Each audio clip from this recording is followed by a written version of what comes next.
Tips to grow your snake plant 3x faster. Hello my fellow plant lovers. Welcome back to Earthly Delights, the channel where green thumbs grow. Even if you didn't think you had one, let me guess. You've got a snake plant sitting quietly in the corner of your living room or kitchen. Maybe you've whispered words of encouragement to it. Maybe even moved it around hoping for a miracle. But weeks pass, months even, and not a single new leaf. Sound familiar? You're not alone. I know many of you watching are busy souls, home gardeners, apartment dwellers, curious first-timers, or maybe seasoned caretakers looking to finally crack the code of slow-growing plants. You love that calm joy of nurturing life indoors. But sometimes, your efforts feel invisible, and that's why today's story matters. Because once upon a time, I had a snake plant just like yours, silent, stubborn, still, but when I changed one simple thing, everything transformed. Stick around, because I'm going to walk you through exactly what I did, step by step. And trust me, your green companion will thank you. Before we dig in, don't forget to subscribe to Earthly Delights. If plants are your peace, this is your place. Let's grow something beautiful together. 1. The myth of low light and the moment of realization. So here's where our journey really begins. Right at the root of a myth that's quietly fooled so many well-meaning plant parents. The myth of low light. You see, for the longest time, I believed it too, just like countless others. I'd read the blogs, watched the videos, and listened to the so-called experts. They all said the same thing. Snake plants thrive in low light. It sounded perfect, especially for those of us living in apartments or houses with tricky lighting. So I tucked my plant into a cozy corner far from the window, thinking I was giving it a calm, gentle place to flourish. But weeks turned into months. The leaves stayed the same, no growth, no color change, no life. And honestly, I started to question myself. Was I doing something wrong? Did my plant just hate me? Turns out, it wasn't me. It was the myth. You see, the snake plant is incredibly tolerant. That's its secret weapon. It won't die on you quickly. It'll hang in there, surviving quietly, fading slowly, and making you believe it's okay. But thriving? That's a whole different story. Real growth, real life, starts with sunlight. Not a tiny beam for 10 minutes a day. Not the faint glow from a hallway lamp. I'm talking about real, generous light, 6 hours or more if you can manage it. Because here's the truth they don't tell you in those polished Pinterest posts. Your snake plant doesn't want to just survive. It wants to bask, to soak, to stretch its arms toward the sun like it's on vacation in the savannas of West Africa, where it's naturally from. And once I moved my little guy to a brighter spot, everything changed. New leaves, upright posture, a glossy green I hadn't seen in over a year. It was like watching someone take their first deep breath after holding it for far too long. So if your snake plant looks frozen in time, let this be your first step.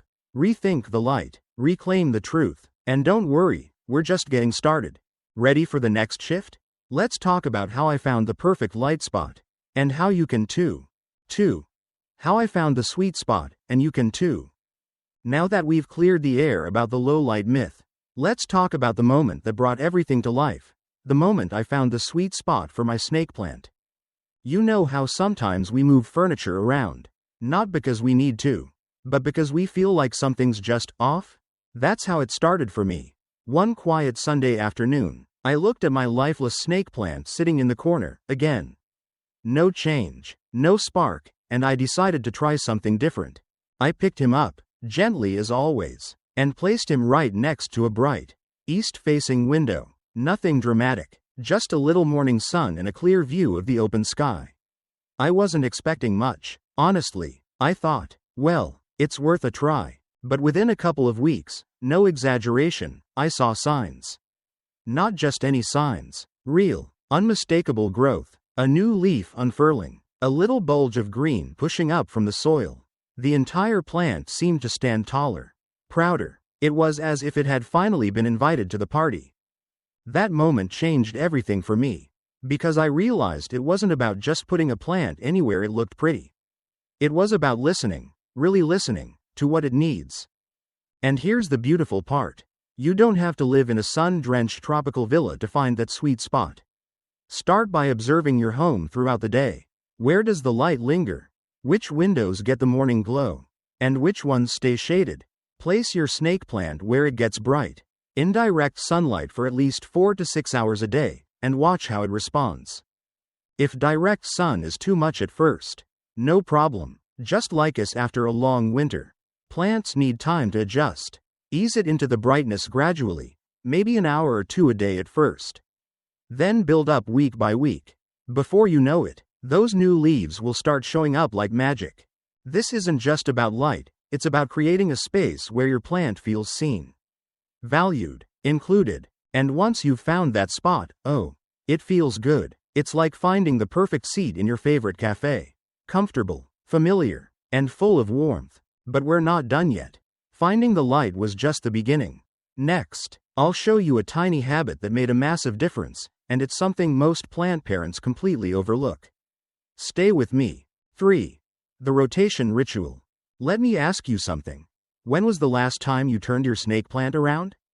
Not moved it to a new shelf or shuffled it out of the way while cleaning, but actually rotated it.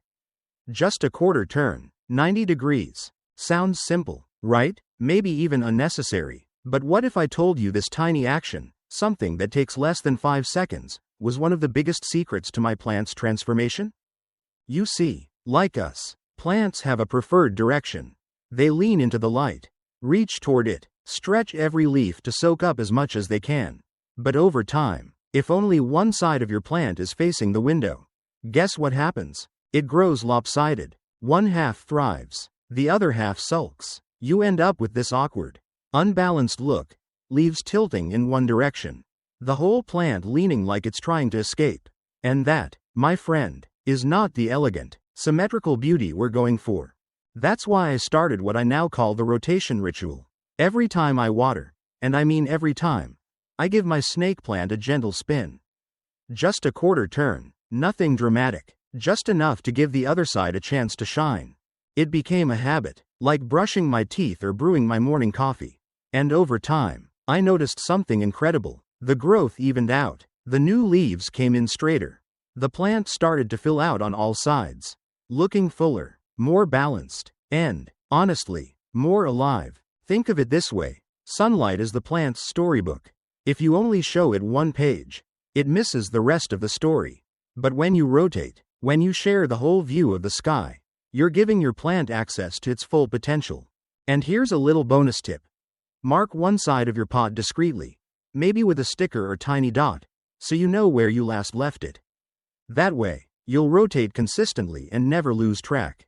This simple shift not only helps your plant grow better, it deepens your connection to it. It turns routine care into an intentional act, like saying, I see you, I've got you. So, now your plant has the light. It's standing tall and turning toward the sky like a sun worshipper. But there's still one silent villain lurking, and it might be clinging to your leaves right now without you even realizing it.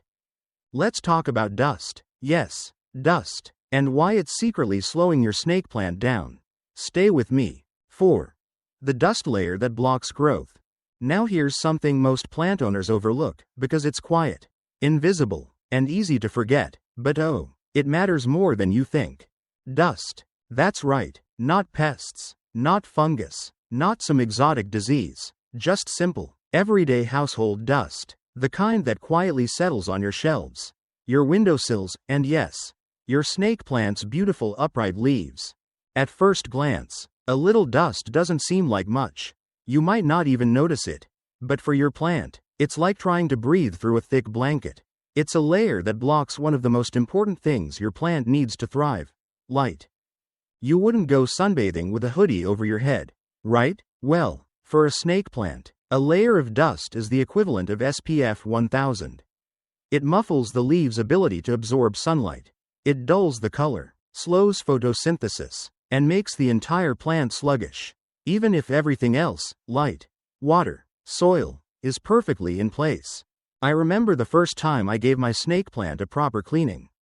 It was during a regular Sunday tidy up, and I suddenly thought, wait, when was the last time I actually cleaned these leaves? I grabbed a soft, damp cloth, gently wiped down each blade, and by the time I was done, it was like I'd polished a mirror. The leaves glistened again. That rich green returned, and I swear the plant just looked grateful. Since then, it's become a ritual. Every month or so, I take my snake plant into the bathroom or outside and give it a good rinse. Sometimes under a gentle shower. Sometimes with a soft cloth and a touch of neem oil for extra shine and pest protection. It's like a spa day for your plant, and honestly, it's kind of therapeutic for me, too. And the results? Within days, you can often see a difference. The plant seems to perk up. New growth speeds up. Leaves stand taller. It's the kind of change that doesn't just affect how your plant looks, but how it feels. It's a small act of care that goes a long way. So, if your snake plant has been in the same spot for months, or maybe even years, without a proper wipe down, take this as your gentle nudge. Go on, dust it off, help it breathe again. And speaking of breath, let's now turn to the lifeline of every plant, water. But not in the way you've been told. Because when it comes to snake plants, watering is a story of patience, timing, and a mistake I used to make all the time. Let me share it with you next. 5. Watering, the most misunderstood ritual. Watering, the one thing every plant owner is warned about, but still, somehow, the easiest thing to get wrong. I mean, how hard can it be, right? Water the plant when it looks thirsty?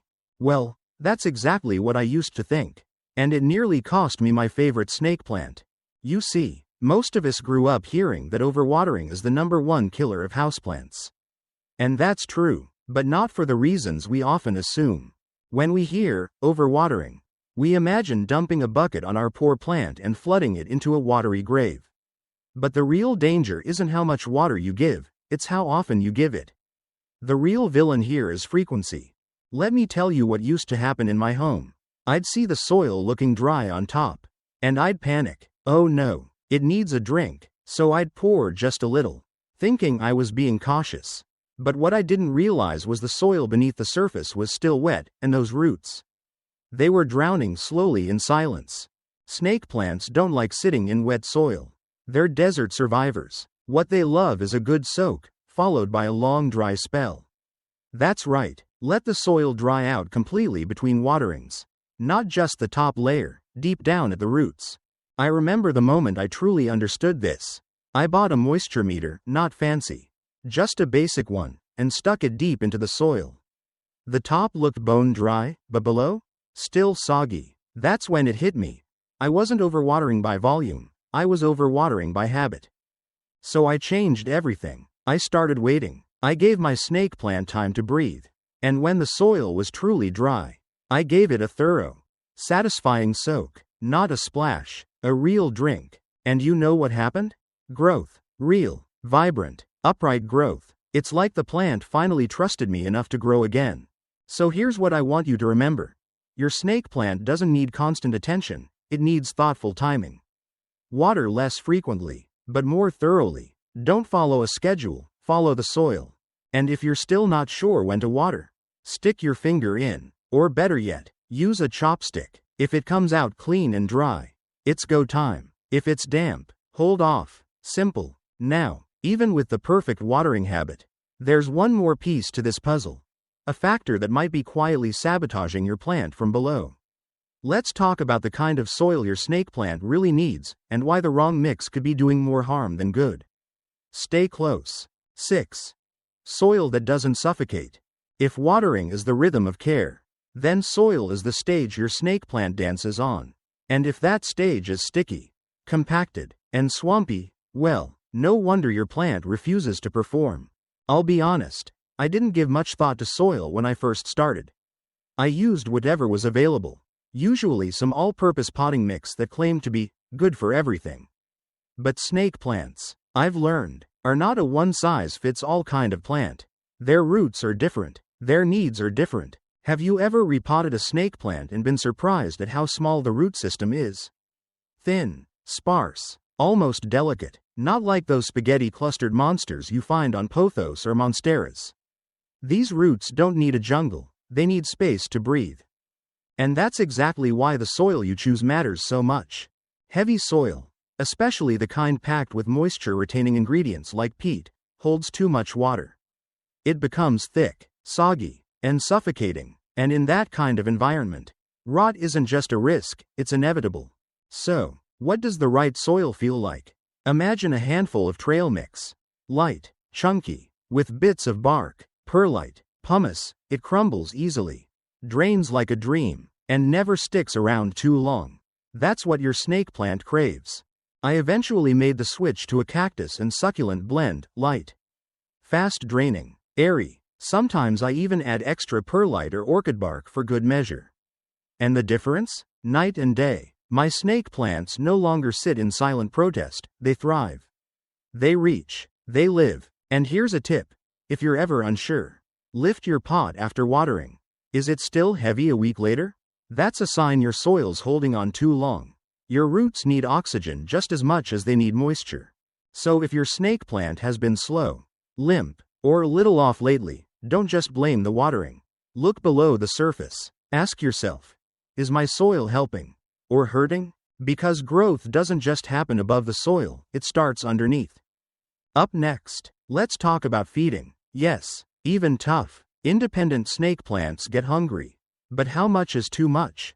And how do you nourish without overwhelming? You'll want to hear this next part. 7. Fertilizing, but gently does it.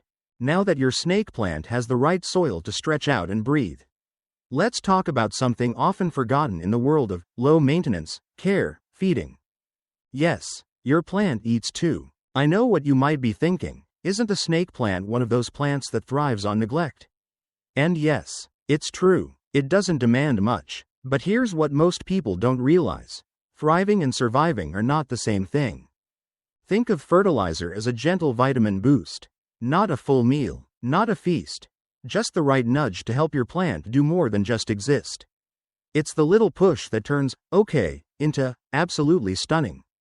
I used to skip fertilizing entirely. I figured if the plant wasn't complaining, it didn't need anything extra. But then one spring, I decided to test it out. I diluted some balanced liquid houseplant fertilizer to half the recommended dose and added it to my watering can. Just once every few weeks. Nothing fancy. And wow, within a month, I started seeing deeper green leaves, stronger stems, and more frequent growth. It wasn't dramatic, but it was clear, like watching someone glow a little brighter from the inside out. Now here's the trick that works beautifully for someone forgetful like me. I add a tiny amount of diluted fertilizer to every watering. Instead of using a full-strength dose every few weeks, I use a quarter to half strength every time. That way, I never have to remember when I last fed the plant. It's consistent, gentle, and easy. And if you're into natural options, you've got choices. Compost tea, worm casting liquid, or even aquarium water, if you've got fish. Don't waste that nutrient-rich water. Your snake plant will love it. But remember, less is more. This isn't a hungry monstera or a fast-growing pothos. Snake plants like it light and slow. Overfeeding can burn the roots or lead to salt buildup in the soil, so always err on the side of caution. So if your plant feels stuck despite good light and soil, consider this. It might just be a little undernourished. Try feeding it gently and watch how it responds. And speaking of growth, let's get into one of the most frequently asked questions I get from plant lovers like you. Can I propagate my snake plant? Well, yes, and no. The real answer lies in what kind of result you're after. Let me explain next. 8. Propagation. Patience versus smart shortcuts. Alright, let's talk propagation. Because sooner or later, if you've fallen in love with your snake plant, and I know many of you have, you'll start wondering, can I make more of these? It's a fair question. Snake plants are elegant, hardy, and look amazing in just about any corner of the house. So the idea of multiplying that beauty? Totally irresistible. Now technically, yes, you can propagate a snake plant by taking a leaf cutting, placing it in water or soil, and waiting for roots to form. But let me be completely honest with you here. It takes forever. I tried it once. I snipped a healthy leaf, placed it in water by a sunny window, and waited like a proud plant parent. Weeks went by, then months. The roots eventually showed up. Sure, but the growth? So slow. It was like watching paint dry, on a cold day, in the dark. Don't get me wrong, it's a beautiful experiment if you have the patience of a monk. But if your goal is to grow a full, lush plant anytime this decade, there's a better way, and that's division. Snake plants grow in clumps. Over time, they send out rhizomes, thick underground stems that sprout new shoots. These can be separated, gently and cleanly, into new plants. It's quick, efficient, and the best part? Each division already has roots and new growth ready to go. But here's where it gets even more fun. One day I had a wild idea. Why not take 2 or 3 smaller snake plants and combine them into one pot? So I did, and the result? Instant volume. It looked like I'd been growing that beauty for years. Full, upright, balanced, the kind of plant that makes people stop and say, "Wow, what are you feeding that thing?" And no, it's not cheating, it's smart design. See, unlike some plants that get root-bound and crowded quickly, snake plants are pretty chill. Their roots don't demand much space, which makes combining multiple plants totally safe and incredibly effective. So whether you're multiplying from your own plant, or just combining a few nursery babies into one impressive showpiece, know this: propagation doesn't have to mean waiting endlessly. You can create lushness now. You can design the look you want without sacrificing years of your life to a single leaf cutting floating in a jar. But speaking of jars, what if I told you your snake plant doesn't even need soil to grow? Stick around, because in the next part, I'll share a surprising experiment, how I took my plant from dirt to water, and what happened next might just change how you see indoor gardening forever. 9. Water propagation experiment. Now here's where things get a little unconventional. Soil is great, don't get me wrong. But what if I told you that your snake plant could grow beautifully in nothing but water? Yes, I'm serious. No dirt, no mess, just clear water, a glass jar, and a bit of patience. It started as an experiment, one of those spontaneous, let's see what happens, moments. I had a cutting left over from a division, and instead of tossing it in soil, I placed it in a tall jar of clean water and set it on a windowsill.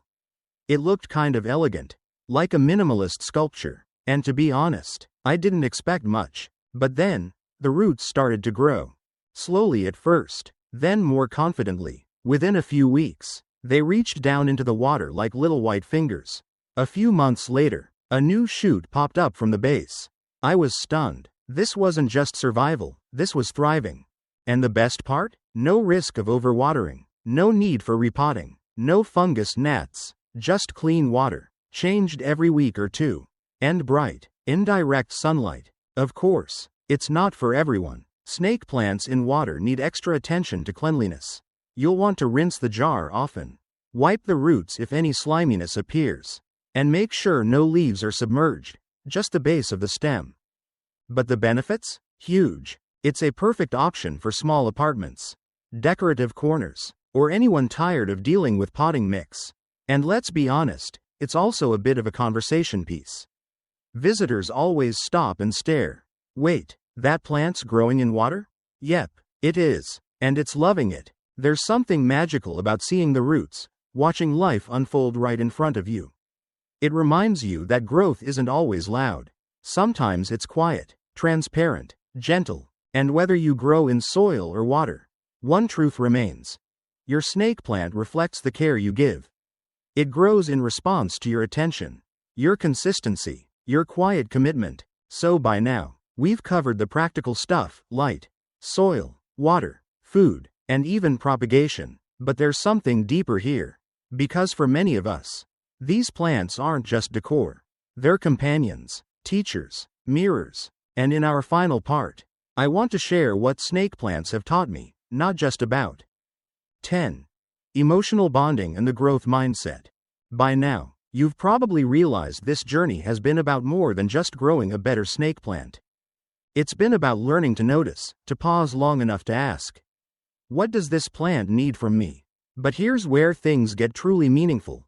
As you begin to nurture your plant more intentionally, something quiet and powerful begins to shift inside you.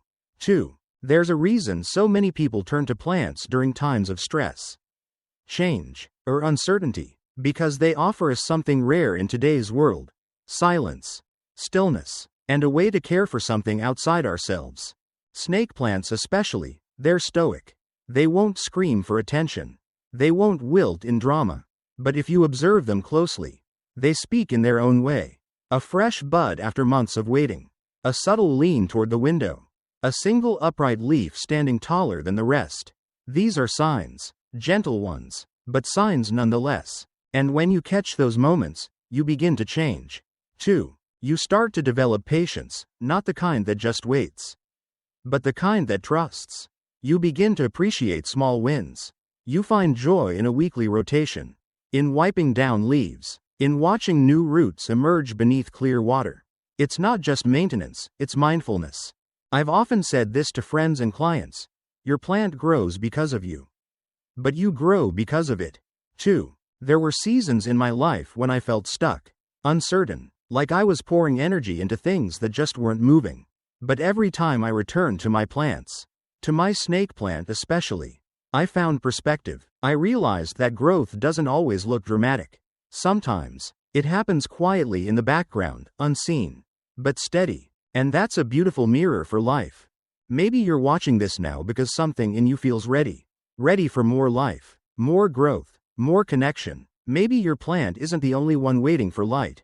So let it be a reminder that care doesn't need to be perfect. That progress isn't always obvious. That the slow, steady things are often the most enduring. Because when you care for your snake plant, you're also nurturing patience, practicing attention, building a rhythm, creating a tiny, sacred ritual of life. And that, my friend, is the real magic of plant care. Now, let's wrap this up with a few final thoughts. Just a few key takeaways to keep your green companion happy. And a word of encouragement for the journey ahead. You've come this far. Let's finish strong. Final words and encouragement. And just like that, we've come full circle. From the quiet frustration of a plant that wouldn't grow, to the joy of watching it stand tall, alive, and thriving. Let's take a breath and remember what we've uncovered together. Light was the first gift we gave. Not just any light, but the kind that mimics the sun-drenched places snake plants call home. We shifted our mindset from surviving in shadows to flourishing in brightness. Then we turned, literally. We made rotation a rhythm, a small act of care that brought balance and symmetry back into our plant's world. We dusted off more than just leaves, we removed what was quietly blocking growth. And in doing so, we made room for more light, more life. We rethought water. We stopped chasing schedules and started listening to the soil. We learned that patience between waterings builds strength and resilience below the surface. We improved the foundation. Our soil became a support system, not a trap. Airy, chunky, forgiving, just the way our plant likes it. Then came the feeding, not with force, but with intention. Gentle nutrients, thoughtfully offered, giving our plant quiet strength to grow. We multiplied, not by waiting endlessly for miracles, but by embracing smart propagation, creative combinations, and the beauty of simplicity. And finally, we dared to break the rules, growing not in soil, but in water. We learned that when roots are given light and space, life finds a way, even through glass. But most of all, we remembered that plant care is never just about the plant.